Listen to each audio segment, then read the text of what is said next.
तो जैसा कि जो प्रीवियस वीडियो में हमने जो है क्रेब्स चक्कर जो संपादित कर लिया था, उसके बाद में जो अगला स्टेप आता है क्रेब्स चक्कर के बाद में, तो वो आता है अगला, वो आता है ईटीएस। क्या आता है dear student? ETS, electron transport system. क्या आता है? इलेक्ट्रॉन परिवहन तंत्र, या इसको जो आप चेन भी बोल सकते हो। क्या बोल सकते हो? चेन या श्रृंखला भी इसको आप बोल सकते हो। अब देखो, इसका जो दूसरा नाम होता है वो होता है ऑक्सीडेटिव फॉस्फोराइलेशन। क्या होता है? Oxidative phosphorylation. ऑक्सीडेटिव का मतलब हुआ ऑक्सीकारी और फॉस्फोराइलेशन का मतलब हुआ फॉस्फोलीकरण। इसके जो खोजकर्ता है एटीएस के, वो जो खोजकर्ता है डियर स्टूडेंट, वो है लेनिंजर। कौन है? लेनिंजर। अब देखो, सबसे पहले जो मन में एक बात आती है वो ये आती है कि दरअसल हमें जो ईटीएस की जरूरत वो क्यों पड़ी, ऐसा क्या कारण रहा कि हमें ईटीएस की जरूरत पड़ी। तो देखो, जब हम जानते हैं कि जब ग्लाइकोलाइसिस होता है, ध्यान से समझना इस चीज को, बहुत इंपॉर्टेंट है। जब ग्लाइकोलाइसिस होता है तो ग्लाइकोलाइसिस के दौरान हम जानते हैं टोटल जो एटीपी फॉर्म्ड होते हैं वो कितने होते हैं? 2। केवल देखो, यहाँ पे मैं केवल एटीपी के रेफरेंस में बात कर रहा हूं। यहाँ पे जो है मैं रिडक्टेज एंजाइम जो है NADPH2, FADPH2 या GTP, उनकी चर्चा नहीं कर रहा हूं। या आप ध्यान रखना, मैं केवल जो बात कर रहा हूं वो बात कर रहा हूं एटीपी के रेफरेंस में, एटीपी के संदर्भ में। तो वहां पे जो है जो कुल जो लाभ हो रहा था वो 2 ही तो हो रहा था। अब बात करते हैं यहाँ पे अपन क्रेब्स साइकिल की। अगर क्रेब्स साइकिल की बात करें तो एक जो अपना स्टेप था सक्सिनाइल को एंजाइम, कौन सा? सक्सिनाइल को एंजाइम जो है क्या बनाता है? सक्सिनेट बनाता है। क्या बनाता है? सक्सिनेट। तो उस दौरान क्या हुआ था? उस दौरान सबस्ट्रेट लेवल फॉस्फोराइलेशन होता है। क्या होता है? Substrate level phosphorylation. और उस दौरान क्या होता है? जो एडीपी होता है, एडीपी प्लस आईपी, ये जुड़ के क्या बनाते हैं? एटीपी बनाते हैं। कितने? एक एटीपी। हम जानते हैं क्रेब्स साइकिल जो है वो पायरुविक एसिड के 2 मॉलिक्यूल से 2 बार क्या होता है? रिटर्न चलता है, वापस से चलता है। तो इस स्थिति में यहाँ पे जो एटीपी 1 बन रहा है तो 2 बार चलेगा, तो कितने एटीपी बनेंगे? 2 एटीपी बनेंगे। तो यहाँ पे टोटल जो हमारे पास में एटीपी बन रहे हैं वो कितने बन रहे हैं? 4 बन रहे हैं। अब देखना यहाँ पे ये है कि ईटीएस की जरूरत क्यों पड़ी, क्योंकि वहां पे बहुत सारे क्या बन रहे हैं, जैसे NADPH2 बन रहा है, वहां पे FADH2 बन रहा है, GTP बन रहा है। तो वो सारे के सारे क्या है? वो अपनी एनर्जी जो होती है, जैसे अपन जानते हैं कि एक जो NADPH2 होता है, NADH2 होता है, वो इज इक्वल टू होता है 3 एटीपी के। पहले बता दिया मैंने आपको। एक जो FADH2 होता है वो इज इक्वल टू होता है 2 एटीपी के, और एक जो GTP होता है वो कितने इक्वल होता है? वो होता है 1 एटीपी। ठीक है, तो यहां पे देखो, ये NADH2 है, FADH2 है और GTP है। ये जो एटीपी की इक्विवेलेंट होता है, ये जो एटीपी के रूप में जो ऊर्जा मिलती है वो कहां से मिलेगी? तो यहाँ पे क्या होता है कि ये जो FADH2 है ये डायरेक्ट एनर्जी नहीं दे सकता, तो इसलिए ये क्या करता है? ये ऐसे मान लीजिए, उसको समझने के लिए मैं आपको छोटी सी ट्रिक बताता हूं। ये है एक भगत, भगवान का बहुत बड़ा भगत। कौन? NADH2। और इसका जो प्रभु है, इसका जो गॉड है, वो गॉड कौन है? वो है ETS। ठीक है, अब इसके पास में एनर्जी तो है, लेकिन ये इस एनर्जी को अकेला खुद शो नहीं कर सकता। तो ये जाता है कि हे प्रभु मेरा उद्धार कीजिए। ETS को बोलता है, NADPH क्या बोलता है कि हे प्रभु मेरा उद्धार कीजिए। तो जैसे ETS के पास में NADH2 आता है तो ये क्या करता है? इसका उद्धार करके इसको 3 एटीपी में तोड़ देता है। कितने में? 3 एटीपी में इसको क्या कर देता है? जो है डिस्ट्रक्ट कर देता है और एनर्जी यहां से लिबरेट हो जाती है। ऐसे ही FADPH2 जाता है और ऐसे ही GTP जाता है। तो यहाँ पे जो है ये अपने अपने जो एटीपी बनाते रहते हैं, एनर्जी बनाते रहते हैं। तो इसीलिए जो हमें एनर्जी की फॉर्म में जो एटीपी गेन करने हैं, इसके लिए हमें किसकी जरूरत पड़ती है? इसके लिए हमें ETS की जरूरत पड़ती है। अब देखो, ETS जो है ये क्या कि अकेला जो है ETS, जैसे केवल ETS की बात करूं मैं, केवल ETS टर्म की बात करूं, तो इसके अंदर बहुत सारे क्या कॉम्प्लेक्स संकुल है, वो सारे के सारे मिलके क्या करते हैं? ये संपूर्ण जो प्रक्रिया होती है उसको संपादित करते हैं। अब यहाँ पे बात की जाती है संकुल की, तो सबसे पहले आता है कि ETS संपादित कहाँ होता है? तो ये जो है माइटोकॉन्ड्रिया जो आंतरिक झिल्ली, जिसे हम क्या बोलते हैं? जिसे हम क्रिस्टी बोलते हैं। क्या बोलते हैं? क्रिस्टी। उसके अंदर संपादित होता है, और सारे के सारे जो संकुल है वो कहाँ है, वो इनर माइटोकॉन्ड्रियल मेम्ब्रेन, जो आंतरिक झिल्ली है कौन सी, क्रिस्टी, उसके अंदर जो है अपने क्रम में, अपने क्रम का मतलब अपने पोटेंशियल के अकॉर्डिंग, अपने पोटेंशियल के अकॉर्डिंग, के अनुसार व्यवस्थित रहते हैं। ठीक है, मतलब नेगेटिव, जिसकी नेगेटिव वैल्यू है, किसी की पॉजिटिव वैल्यू, हम जानते हैं कि जो रिडक्टिव जो पोटेंशियल होता है या जो हायर पोटेंशियल होता है, उसके अकॉर्डिंग जितने भी जो कॉम्प्लेक्सेस होते हैं, जितने भी जो एलिमेंट्स होते हैं, उनको क्या करते हैं, केमिस्ट्री में ऐसा होता है, उनको जो है उनके जो है रिएक्टिविटी जो सीरीज होती है उसके अनुसार उनको क्या करते हैं, उनको अरेंज करते हैं। तो यहाँ पे भी ऐसे ही है। तो यहाँ पे अपन देखते हैं, तो सबसे पहले बात करते हैं संकुल की। तो पहला संकुल आता है यहाँ पे, वो आता है कौन सा, वो आता है संकुल फर्स्ट। और संकुल फर्स्ट का जो ईटीएस के घटक होते हैं इसके, वो कौन कौन से होते हैं, वो होता है FMN। कौन होता है, FMN, फ्लेविन मोनोन्यूक्लियोटाइड। कौन होता है, फ्लेविन मोनोन्यूक्लियोटाइड। दूसरा होता है NADH2। कौन सा होता है, NADH2, nucleotide, adenine dinucleotide dihydrogen. तो एक हो गया अपने कौन सा, FMN, और एक हो गया NADH2 डिहाइड्रोजिनेज। कौन सा हो गया, NADH2 डिहाइड्रोजिनेज। के संकुल फर्स्ट में आएगा, ध्यान रखना। अब अगर इस ईटीएस के घटक को संदर्भित करना है, संदर्भित का मतलब होता है इनहिबिट करना है। क्या करना है, इनहिबिट करना है। तो यहाँ पे इनहिबिटर के रूप में कौन काम में आएगा, तो आता है रेटिनोन या एमाइटर। कौन आता है, रेटिनोन या एमाइटर। यहां से कई बार क्वेश्चन पूछा गया है कि जो NADH2 डिहाइड्रोजिनेज है या जो FMN है, इसको अगर संदर्भित करना है तो इसके लिए जो इनहिबिटर प्रयुक्त होगा वो कौन सा होगा, रेटिनोन या एमाइटर। अब बात करते हैं संकुल सेकेंड की। तो संकुल सेकेंड में जो आता है वो आता है FADH2 जो है डिहाइड्रोजिनेज है, इसका कोई भी संदर्भक नहीं होता है, मतलब कोई भी इनहिबिटर नहीं होता है। बात करते हैं अपन थर्ड संकुल की। तो थर्ड संकुल की बात की जाए तो यहाँ पे थर्ड संकुल में जो है वह साइटोक्रोम B6। कौन सा है, साइटोक्रोम B6 और साइटोक्रोम C1। ध्यान रखना, ये जो है इंपॉर्टेंट है। और इसका जो संदर्भक होता है वो होता है एंटीमाइसिन। क्या होता है, एंटीमाइसिन। अब देखते हैं हम संकुल फोर्थ को। संकुल फोर्थ में जो ईटीएस के घटक होते हैं वो होते हैं साइटोक्रोम A, साइटोक्रोम A3, और साथ में जो दो कॉपर है सेंटर। और इसका जो संदर्भक होता है इनहिबिटर, वो होता है अपने साइनाइड और CO। कौन होता है, साइनाइड और CO। अब बात करते हैं अपन संकुल फिफ्थ की। तो संकुल फिफ्थ की बात की जाए तो यहाँ पे जो ईटीएस का घटक होता है वो होता है एटीपी सिंथेटेज। एटीपी सिंथेटेज जो होता है, ये एटीपी का प्रोडक्शन करने के लिए एंजाइम होता है, जिसे हम दूसरे नाम एटीपेज से भी जानते हैं। किससे, एटीपेज से। इसका कोई भी संदर्भक नहीं होता है। तो ये था ईटीएस। अब ईटीएस के अंदर जो पोटेंशियल जो होता है उसके अनुसार जो जितने भी जो फॉस्फोराइलेशन होता है, साथ में जो एटीपी का फॉर्मेशन होता है विभिन्न प्रकार के संकुलों द्वारा और इनके घटकों द्वारा, तो वो हम देखेंगे वो क्या करते हैं। तो ईटीएस के अंदर क्या है कि जो माइटोकॉन्ड्रिया होता है उसकी स्ट्रक्चर को पहले अपन देखते हैं। तो ये रही माइटोकॉन्ड्रिया की स्ट्रक्चर। ठीक है, ये माइटोकॉन्ड्रिया की स्ट्रक्चर है। और इस माइटोकॉन्ड्रिया की स्ट्रक्चर में हम जानते हैं कि एक तो क्या होती है, बाह्य झिल्ली होती है। क्या होती है, बाह्य झिल्ली, जिसे हम बोलते हैं क्या, आउटर मेम्ब्रेन। एक होती है यहाँ पे अंदर वाली जो है वो होती है अंतः झिल्ली। क्या होती है, अंतः झिल्ली, जिसे हम बोलते हैं इनर मेम्ब्रेन या इनर माइटोकॉन्ड्रियल मेम्ब्रेन। और ये दोनों जो झिल्लियां होती है इनके मध्य होता है एक गैप, एक अवकाश होता है, जिसे बोलते हैं PMS, पेरी माइटोकॉन्ड्रियल स्पेस। क्या बोलते हैं, पेरी माइटोकॉन्ड्रियल स्पेस।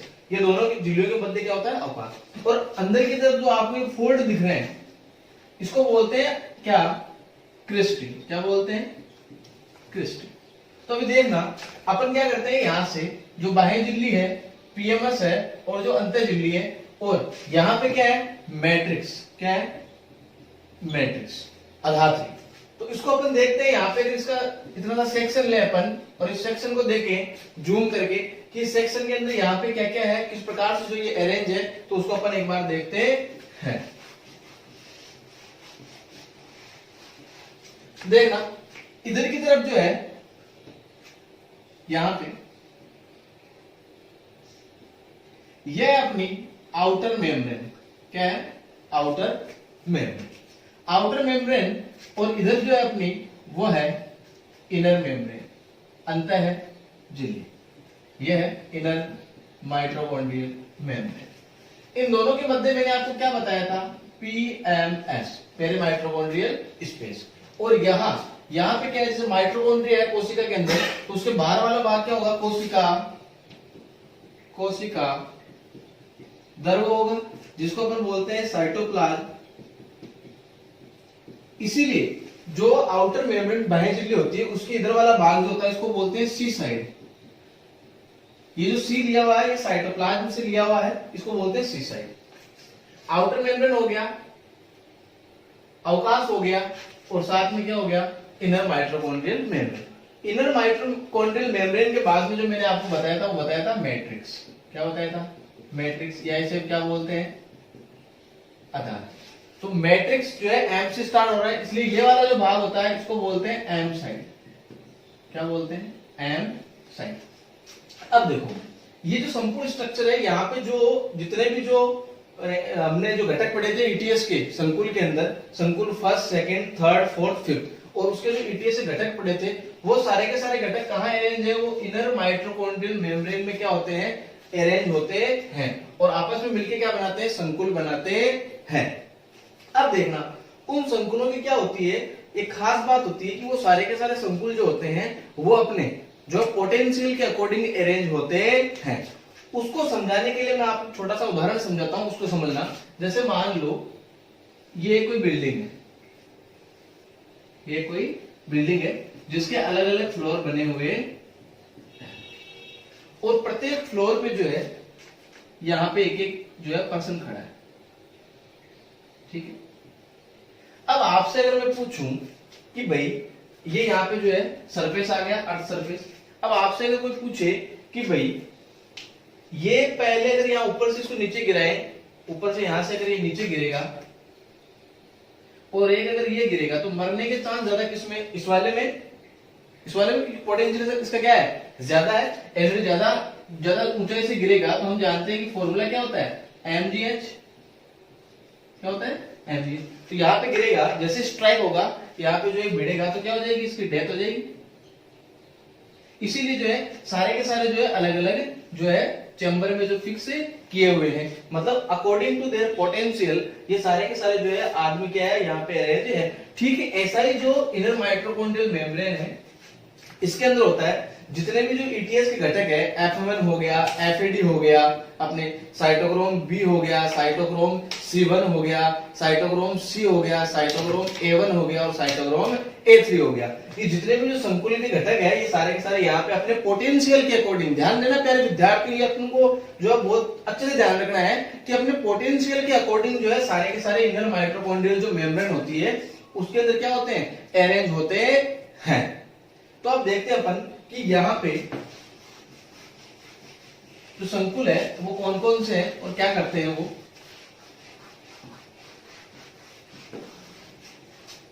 तो संकुल देखना आप यहाँ पे, सबसे पहले बात आती है तो वो आती है एफ1 की, किसकी, एफ1 की, फ्लेविन मोनोन्यूक्लियोटाइड, ठीक है। यहां पे दूसरा जो है वो है अपने क्विनोन। कौन है, क्विनोन। यहां पे है एफएडी।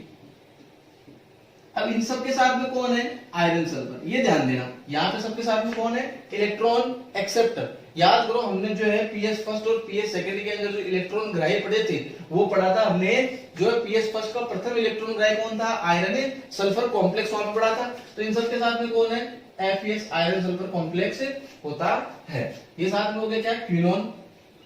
फिर ये यहां से देगा किसको, साइटोक्रोम बी को। यहाँ पे जो है एक आएगा साइटोक्रोम सी। ये जो होता है, ये होता है इलेक्ट्रॉन वाहक, इलेक्ट्रॉन वेक्टर इसको बोल सकते हैं, या वाहक बोल सकते हैं। मोबाइल इलेक्ट्रॉन मोबाइल कैरियर होता है ये ट्रांसफर करने के लिए। उसके बाद में आता है cytochrome C, cytochrome C, C1। उसके बाद में जो अगला आता है वो आता है साइटोक्रोम बी हो गया, साइटोक्रोम सी, साइटोक्रोम C1 हो गया। साइटोक्रोम उसके बाद में आएगा अगला जो अपना, वो आएगा साइटोक्रोम ए। उसके बाद में जो अगला आएगा वो आएगा साइटोक्रोम A3। तो यहाँ पे देखना ये सारे के सारे क्या है, इलेक्ट्रॉन जो संकुल है कॉम्प्लेक्स है ईटीएस के। तो ये हो गया प्रथम संकुल, प्रथम। ये वाला जो है, ये वाला हो गया संकुल सेकेंड। यहां पे ये यहां से लेके यहां तक, यहां से लेके यहां तक, मतलब ये वाला जो है ये संकुल थर्ड, ये इलेक्ट्रॉन कैरियर हो गया। ये हो गया आपका संकुल थर्ड, यहाँ पूरा का पूरा, ये भी इसके साथ में इंक्लूड, ध्यान देना ये सारा का सारा इसके साथ इंक्लूड। और लास्ट में जो ये बचा है ये हो गया संकुल अपना फोर्थ। ठीक, ये जो होता है साइटोक्रोम ए। ठीक है, ये क्या है, ये जो साइटोक्रोम ए है इसके साथ में है भाई क्या, ये जो है आयरन इसके साथ में होता है, इसके साथ में जो इसके साथ अन्य जो होता है वो होता है, जैसे दूसरे जो होते हैं, मतलब क्या होता है कि जब ईटीएस चलता है तो इस दौरान क्या होता है, बहुत सारे ऐसे इनहिबिटिंग संगमक जो मैंने बताए थे वो क्या कर सकते हैं, अगर एंटर कर जाए, साइनाइड एंटर कर जाए, यहाँ पे हाइड्रोजन सल्फाइड एंटर कर जाए, तो ये सारे क्या होते हैं, इसको इनहिबिट कर देते हैं। क्या कर देते हैं, इनहिबिट कर देते हैं। संपूर्ण जो ईटीएस होता है वो एक साथ क्या हो जाएगा, कोलैप्स हो जाएगा। ठीक है, तो उससे क्या हो सकती है, आदमी की डाई हो सकती है, आदमी मरे सकता है। तो यहाँ पे जितने भी जो संकुल मैंने आपको बनाए, यहाँ पे जो प्रोटॉन है और साथ में जो इलेक्ट्रॉन है वो क्या करते हैं, मूव करते रहते हैं। और ये सारे के सारे जो है ये कैसे दर्शाए गए, नेगेटिव टू पॉजिटिव वैल्यू, मतलब यहाँ पे जगह पोटेंशियल आएंगे, फिर धीरे धीरे जैसे जैसे इधर चलेंगे इनका पोटेंशियल जो होता है, इनका जो पोटेंशियल होता है वो क्या हो जाता है, कम होता रहता है। ये हाई पोटेंशियल यहाँ पे, और लास्ट में जाते बाद में A3 के बाद में जो आएगा वो आएगा लास्ट इलेक्ट्रॉन एक्सेप्टर, वो आएगा ऑक्सीजन। कौन आएगा, ऑक्सीजन। तो अब देखते हैं कि किस प्रकार से जो है ईटीएस संपादित होता है।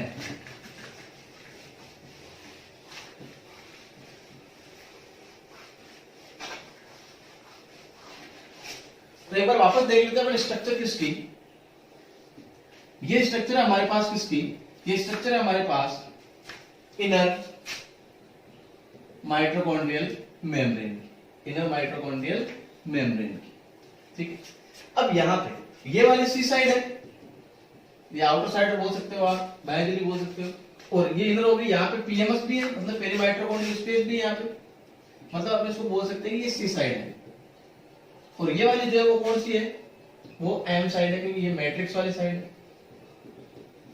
ठीक है, अब देखना, अब बात करते हैं रिड्यूस्ड एंजाइम जो है, जैसे NADPH2 है, ये सारे के सारे जो FADPH2 है, जो GTP है, वो किस प्रकार से यहाँ पे जो है वो ATP का फॉर्मेशन करेंगे।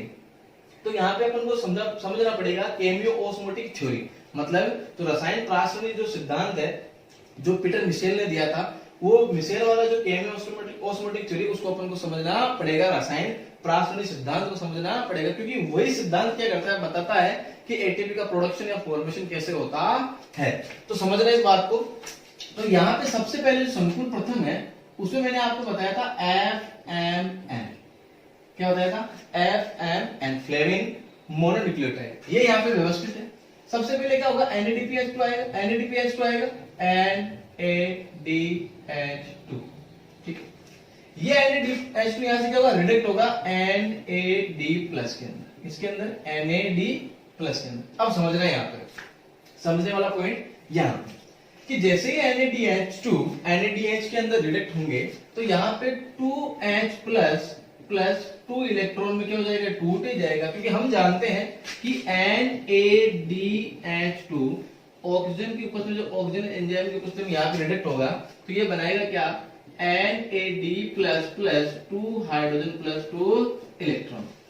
ये तो यहाँ पे ये रहा, ये तो यहाँ पे सीधा सीधा पड़ा है। लेकिन ये जो हाइड्रोजन, जो प्रोटॉन बने हैं, यहाँ पर इलेक्ट्रॉन बने हैं, इनका क्या होगा वो अपन को समझना है।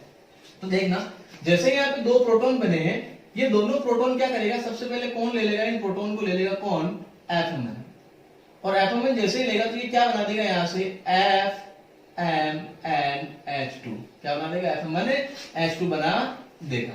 फिर वापस क्या हो जाएगा, इसके अंदर रिडक्ट हो जाएगा। अब इसी दौरान क्या होगा कि जो Fe+3 जो है फेरिक स्टेट है, ये बदल जाएगा किसके अंदर, Fe+2 के अंदर, और ये चलता रहेगा।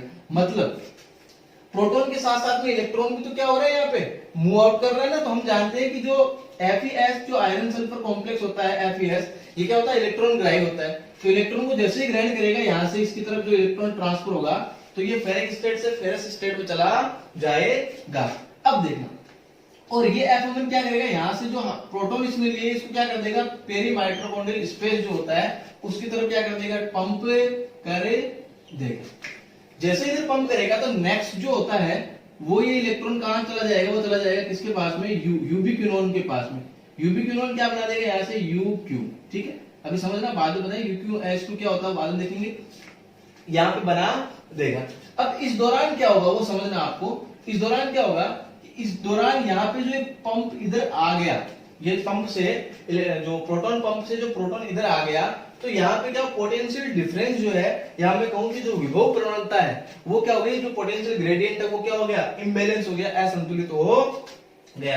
क्योंकि यहाँ वाला प्रोटॉन इधर आ गया, समझना, तो यहाँ पे प्रोटॉन नहीं है और प्रोटॉन किधर आ गया, इधर आ गया। तो जैसे ही प्रोटॉन इधर आया तो यहाँ पे प्रोटॉन क्या हो गए, इम्बैलेंस हो गए। तो इन प्रोटॉन को वापस इधर लेके आना पड़ेगा, इधर लेके आना पड़ेगा। तो हम जानते हैं एक चीज अच्छे से, क्या, कि जो माइटोकॉन्ड्रिया की जो क्रिस्टी होती है, जो बाहर संरचनाएं होती है, यहाँ पे कुछ संरचनाएं पाए जाते, छोटे छोटे कण पाए जाते हैं इस प्रकार से, जिन्हें ऑक्सीसोम बोलते हैं, या इनको बोलते हैं, बेस जो होता है F0 और हेड क्या होता है F1। तो इसको क्या बोलते हैं, F0 F1 कण भी इनको बोला जाता है, या बोलते हैं ऑक्सीसोम, या बोलते हैं प्रारंभिक कण। तो यहाँ पे क्या होगा, ये क्या करेगा, यहाँ पे जो प्रोटॉन अंदर की तरफ आया है, इधर है प्रोटॉन अंदर की तरफ, ये क्या करेगा, इसको वापस पंप कर देगा बाहर की तरफ। कहां पंप कर देगा, बाहर की तरफ। तो यहां पर समझेंगे, तो यहां पे ये ऑक्सीसोम लगा हुआ है, ठीक है, इस प्रकार से लगा हुआ है। तो ये जो दो प्रोटॉन है ये वापस कहां चले जाएंगे, इधर से इधर की तरफ चले जाएंगे, वापस इधर आ गए। कुल मिला के मैं कहूं कि जो प्रोटॉन ग्रेडियंट है, जो प्रवणता है, वो क्या हो गई, यहाँ पे बैलेंस हो गई। इसी दौरान जो ये प्रोटॉन होता है, इसकी जो पोटेंशियल होती है, हायर पोटेंशियल जैसे होता है, तो यहाँ पे इस पोटेंशियल की वजह से क्या होता है, जो एडीपी होता है और इनऑर्गेनिक फॉस्फेट होता है, ये दोनों क्या करते हैं, इस प्रोटॉन की जो पोटेंशियल की प्रेजेंस में यहां से क्या करेंगे, एटीपी का प्रोडक्शन करे देंगे। तो हमारा जो मेन टारगेट था वो था क्या, एटीपी का प्रोडक्शन करना। लेकिन समझ रहे हैं इस चीज को, कि हमने पहले ही पढ़ा है कि ईटीएस में जब NADH2 जाता है, जब NADH2 ईटीएस में जाता है, NAD के अंदर क्या होता है, रिडक्ट होता है, तो एक NADH कितने एटीपी बनाता है, 3 एटीपी बनाता है। लेकिन अभी फिलहाल हमारे पास में कितने एटीपी बने, केवल 1 एटीपी बना है। मतलब अभी भी क्या है कि जो है 2 एटीपी बनना बाकी है। तो अब क्या होगा वो देखना, इधर क्या हुआ, ये प्रोटॉन इधर आ गए, एटीपी का प्रोडक्शन हो गया। अभी इस प्रोटॉन के अंदर जो है इसका एग्जॉस्ट जो पोटेंशियल है वो अभी इसके अंदर निहित है, अभी पूरा खत्म नहीं हुआ है। और जब तक खत्म नहीं होगा तब तक ये एटीपी बनाता रहेगा। ये ध्यान रखना कि जब तक इसका जो एग्जॉस्ट पोटेंशियल है वो खत्म नहीं होगा तब तक ये एटीपी का प्रोडक्शन करता रहेगा। अब बात ये आती है कि ये इधर आ गया प्रोटॉन, तो अब क्या करेगा। अब बात आती है सबसे पहले इंपोर्टेंट, जो अगला जो घटक है वो है कौन, ये भी मोबाइल जो है इलेक्ट्रॉन कैरियर है, ध्यान रखना, साइटोक्रोम सी के जैसे, साइटोक्रोम सी के जैसे ये भी इलेक्ट्रॉन वाहक है। ये क्या करेगा, यहां से देखो इलेक्ट्रॉन ट्रांसफर हुआ Fe+3 के पास, और FeS+3 के बाद क्या बना दिया, FeS+2, मतलब फेरिक से क्या बना दिया, फेरस बना दिया। अब इलेक्ट्रॉन ये ट्रांसफर करेगा वापस किसके पास में, आगे। इस इलेक्ट्रॉन को लेगा कौन, यूबिक्विनोन। कौन लेगा, यूबिक्विनोन। अब समझना, इधर जो अभी प्रोटॉन बना है, ये प्रोटॉन किधर आएगा वापस, इसके पास में, इसके पास यूबिक्विनोन के पास क्या बनाएगा, UqH2, यूबिक्विनोन H2 बना लेगा। जैसे यूबिक्विनोन H2 बना, ये क्या करेगा, इसको किधर पंप कर देगा, इधर, ये UQ बनाएगा, वापस रिडक्ट होगा, UQ बनाएगा, तो इसको किधर पंप कर देगा, इधर की तरफ पंप करे देगा। तो 2 हाइड्रोजन या 2 प्रोटॉन वापस किधर आ गए, पेरी माइटोकॉन्ड्रियल स्पेस में आ गए। जैसे इधर आए, अब इलेक्ट्रॉन इसके पास में, ये क्या करेगा, अपना इलेक्ट्रॉन अगले वाले को देगा, मतलब FeS+3 FeS+2 इसको देगा। और यहाँ पे है क्या, साइटोक्रोम B, क्या है, साइटोक्रोम B। तो इसके बाद में देखे प्रोटॉन वापस इधर आ गया पेरीमाइटर, मतलब ये इसके लिए क्या है, इम्परमिएबल है, वापस इधर जा नहीं सकता, वापस इधर नहीं जा सकता, तो यहाँ पे पोटेंशियल डिफरेंस या ग्रेडियंट क्या हो गया, वापस इम्बैलेंस हो गया जैसे पहला हुआ था। अब जैसे ही प्रोटॉन इधर आया, इस प्रोटॉन को वापस इधर ट्रांसफर करना है, तो हमारे पास जो इसका रामबाण इलाज है वो कौन है, ऑक्सीजोन। अभी बताया मैंने, प्रोटॉन इधर आया, प्रोटॉन को वापस कहां पंप कर देगा, किधर की तरफ, मैट्रिक्स की तरफ, अलादर की तरफ। तो यहां पे समझना इसको, यहां पे वापस कौन लगेगा, ऑक्सीजन लगेगा। ये इसका F1, ये F0, ये प्रोटॉन यहां से वापस किधर जाएगा, मैट्रिक्स की तरफ आ जाएगा। अब हम जानते हैं कि जैसे ही प्रोटॉन मैट्रिक्स की तरफ आता है तो प्रोटॉन में क्या होता है, एग्जॉस्ट पोटेंशियल होता है। उस पोटेंशियल की प्रेजेंस में यहां से वापस ADP प्लस IP, जो इनऑर्गेनिक फॉस्फेट है, जो एडेनोसिन डाइफॉस्फेट है, ये क्या बना देंगे, यहां से ATP का प्रोडक्शन करे देंगे। वापस क्या बना दिया, यहाँ पे ATP बना दिए। लेकिन अब ATP तो बन गए, लेकिन अभी ध्यान देना कितने ATP बने, तो हम जानते हैं कि NADH2 कितने ATP बनाता है, 3। अभी कितने बने, एक और 2 ही बने। अब अगला कैसे बनेगा, तो यहाँ पे जो है इसको आगे देखना आप, इसी के अंदर चलता रहेगा। ये इलेक्ट्रॉन आगे वापस जो है साइटोक्रोम B ने लिए, इस इलेक्ट्रॉन को वापस ट्रांसफर करेगा, और इस इलेक्ट्रॉन को कौन लेगा, वापस UQ लेगा। ठीक है, अब यहां पे देखो वही सेम जो है सिस्टम यहाँ पे आ गया पहले वाले की तरह। इधर जो एग्जॉस्ट जो प्रोटॉन पड़े हैं पोटेंशियल वाले, वो यहीं पड़े हैं।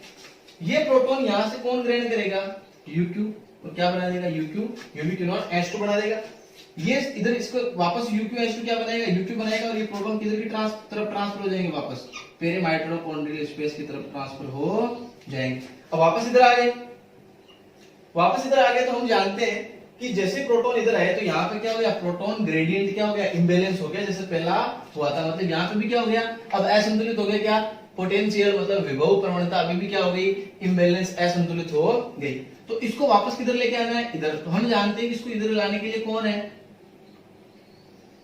बताओ, F0 F1 पार्टिकल है, मतलब ऑक्सीजोम है, वापस इधर आया, वापस क्या ट्रांसफर कर देगा, बाहर की तरफ। बाहर का मतलब मैट्रिक्स, मतलब अलाद्रिक M साइड की तरफ क्या कर देगा, ट्रांसफर कर देगा। तो ये वापस क्या होगा, यहां से F0 F1 से होता हुआ वापस कहां जाएगा, मैट्रिक्स की तरफ आ जाएगा। आ गया। जैसे ही मैट्रिक्स की तरफ आएगा तो हम जानते हैं कि इसके पास में क्या है, एग्जॉस्ट पोटेंशियल है। ठीक है, जैसे जो एग्जॉस्ट पोटेंशियल उसकी उपस्थिति में वापस क्या होगा, ADP प्लस IP क्या बना देंगे, हम जानते हैं क्या बना देंगे, ATP, एडेनोसिन ट्राइफॉस्फेट बना देंगे। तो हम जानते हैं कि एक NADH2 कितने ATP बनाता है, 3 ATP बनाता है। तो यहाँ पे देखो, एक ATP का प्रोडक्शन हो गया, 2 का हो गया, और 3 का हो गया। मतलब NADH2 ने क्या कर दिया, अपना प्रोडक्शन कर दिया। और यहाँ पे अब बात ये आती है, सर ये बताओ कि ये जो 2H+ जो प्रोटॉन है, अब इनका आगे क्या होगा, कुछ नहीं होगा। मतलब क्या है, इनके पास में जितना पावर था, जितना पावर इनके पास में था, वो सारा का सारा प्रोटॉन का पावर क्या हो गया, खत्म हो गया। जैसे ही खत्म हुआ तो ATP का प्रोडक्शन NADPH2 की वजह से यहाँ पे रुक गया। मतलब अब वापस इसको आना पड़ेगा। और ये जो स्टार्टिंग के अंदर NAD के अंदर जो NADH2 NAD के अंदर जो NAD+ के अंदर जो रिडक्ट हुए थे, ये कहां चले जाते हैं, ये चले जाते हैं क्रेब साइकिल के अंदर वापस रिड्यूस होने के लिए, क्रेब साइकिल के अंदर। क्रेब साइकिल में हमने पढ़ा था NAD+ क्या बना देता है, NADH2 बना देता है, डिहाइड्रोजनेज एंजाइम, याद है, हाँ वही बात। तो यहाँ पे क्या होगा, 3 ATP बन गए। अब देखते हैं कि इसका क्या होगा। ये क्या करेगा भाई, अंत में जो हाफ साइटोक्रोम K3 के बाद में जो आता है हाफ O2, ये क्या करेगा, इस प्रोटॉन को ग्रहण करे लेगा, इस प्रोटॉन को ग्रहण कर लेगा। और इलेक्ट्रॉन जो हम जानते हैं यहां से आगे की तरफ प्रोसेस होते रहेंगे। अब इलेक्ट्रॉन आगे जाएगा तो B के बाद में कौन सा बताया था मैंने आपको, C1, तो FeS+3 Fe+2S, और यहाँ पे साइटोक्रोम C1। C1 से आगे कहा जाएगा, C1 से आगे जाएगा, C1 से C की तरफ। अब बीच में यहाँ पे पहले जो है C आएगा, कि मोबाइल कैरियर वही है, मोबाइल कैरियर के पास आएगा, फिर जाएगा C1 के पास। C1 से इलेक्ट्रॉन कहां जाएगा, साइटोक्रोम A के पास। इलेक्ट्रॉन जा रहा है, इलेक्ट्रॉन मूव कर रहा है, ये इलेक्ट्रॉन आगे कहां जाएगा, साइटोक्रोम A3 के पास। A3 के पास जाने से क्या होगा, यहाँ पे जैसे A3 के पास में जाएगा, ये लास्ट में इलेक्ट्रॉन कहां चला जाएगा, हाफ O2 के पास में। तो देखो ये संपूर्ण जो रिएक्शन बन रही है, आप इसको समझना आप, ये संपूर्ण जो रिएक्शन बन रही है कि half O2 plus 2H plus 2 electron, 2 electron लिख देते हैं यहाँ पे, ठीक है। तो ये संपूर्ण रिएक्शन जो है ये क्या बना देगी, ओवरऑल यहाँ पे हाइड्रोजन है ऑक्सीजन, मतलब H2 बना देगी। सबसे अंतिम रिएक्शन है, इसलिए इसको बोलते हैं टर्मिनल रिएक्शन। क्या बोलते हैं, टर्मिनल रिएक्शन इसको बोलते हैं, क्योंकि अंत में हो रही है। अब देखो यहाँ पे इंपॉर्टेंट चीज ये आती है कि सर मान लो कि अगला जो रिडक्टेंट एंजाइम से FADH2 ये आ गया, तो ये कहां से एंट्री करेगा, सबसे पहले ये कहां से एंट्री करेगा, ध्यान देना। अगर ये यहां से एंट्री करता है तो पहली बात तो मैंने आपको जो बताई थी कि हर एक जो ETS का जो घटक होता है संकुल के अंदर, उसकी फिक्स क्या होती है, पोटेंशियल होती है, और वो पोटेंशियल के हिसाब से क्या करता है, मैचिंग करता है, वहां पे एंटर होता है। तो इस FADH2 की जो मैचिंग होती है कहां से एंटर करेगा, तो इसकी मैचिंग होती है कहां पे, यहाँ पे NADH2 जस्ट अगला वाला स्टेप है UQH2, यहाँ पे इसकी एंट्री होती है। तो जैसे ही यहाँ पे इसकी एंट्री होगी FADH2 की, तो ये आपको पता है कि ये किसे बदल जाएगा, ये बदल जाएगा FAD+ के अंदर। FAD+ के अंदर बदलेगा तो इसका प्रोटॉन इसने भी निकाल दिए 2, वो इधर आएंगे, फिर इसको ऑक्सीजन इधर लेके आएगा, ATP फॉर्म कर देगा, अगला स्टेप चलेगा और यहाँ पे क्या हो जाएगा, ATP फॉर्म। तो एक FAD कितने ATP बना रहा है, कितने बना रहा है, 2 ATP बना रहा है, मतलब ETS में ये क्लियर हो गया, कितने ATP बना रहा है, 2 ATP बना रहा है। तो ये संपूर्ण था हमारा क्या, ETS। अगर आपको ETS संबंधित किसी भी प्रकार का कोई भी क्वेश्चन हो तो आप कमेंट बॉक्स में कमेंट करके आसानी से पूछ सकते हैं, ठीक है। Thank you.